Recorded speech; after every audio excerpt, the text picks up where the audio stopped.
Lurah Gumuruh, Kecamatan Batu Nunggal, Kota Bandung, Nurma Safarini membantah bahwa pihak RT RW setempat mengusir salah seorang warganya yang terkonfirmasi positif COVID-19.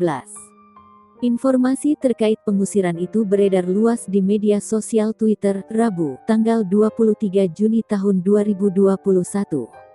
Awalnya orang dalam video itu menyebut bahwa Satgas Covid setempat memberitahukan soal prosedur isolasi mandiri dan lain-lain, serta menyarankan untuk isolasi mandiri di rumah dengan membawakan obat.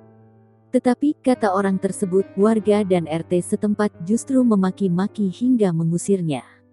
Sontak kejadian itu pun dibantah tegas oleh Lurah Gumuruh. Menurut Nurma, kejadian itu hanyalah miskomunikasi. Dia bersama camat telah datang ke lokasi kejadian.